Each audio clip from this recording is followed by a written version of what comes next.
네, 윤석열 대통령 탄핵 소추안이 어제 국회 본회의에서 무산되면서 전국은 그야말로 혼돈에 빠졌습니다. 일단 탄핵안 표결에 거의 다 불참한 국민의힘 한동훈 대표는 대통령의 질서 있는 퇴진이 필요하다는 입장인데요. 네, 국회로 가보겠습니다. 이다현 기자, 오늘 여권 움직임은 어떻습니까?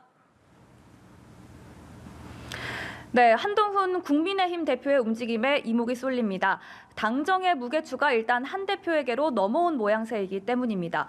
우선 한 대표는 잠시 뒤 한덕수 총리와 만납니다. 두 사람은 오전 11시 여의도에 위치한 국민의힘 당사에서 공동담화를 발표할 예정입니다.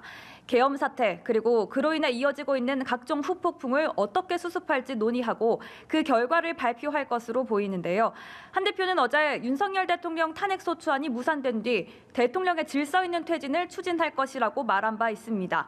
다만 방법론에 있어서는 아직 구체화되지 않은 상태입니다. 일각에서는 하야 요구 가능성이 제기되고 거국 내각 구성이나 임기 단축 개헌 등의 방안도 논의될 수 있습니다. 한편 국민의힘은 그야말로 혼돈 속에 빠진 분위기입니다. 추경호 원내대표 등 원내 지도부는 어제 표결 무산 직후 사의를 표명했습니다. 헌정사상 세 번째 대통령 탄핵 표결이 이뤄진 상황에 책임을 지겠다는 이유입니다. 이 여파로 여야가 함께 논의해야 할 내년도 예산안과 법안 등의 협상 과정도 순탄치 않을 것으로 전망됩니다.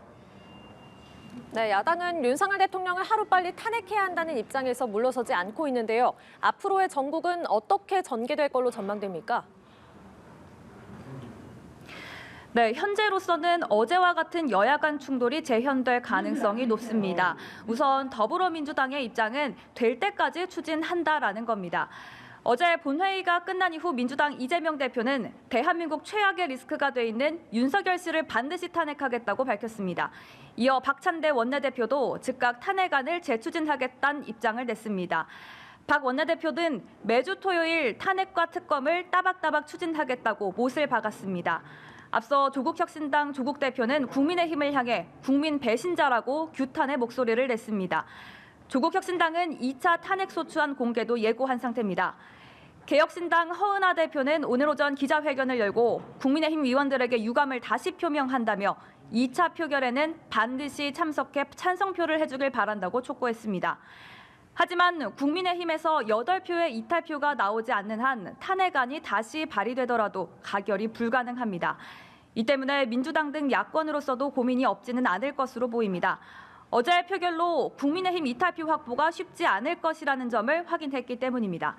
이에 야당은 여론전과 대여 공세 수위를 한층 끌어올릴 것으로 예상됩니다. 지금까지 국회에서 전해드렸습니다.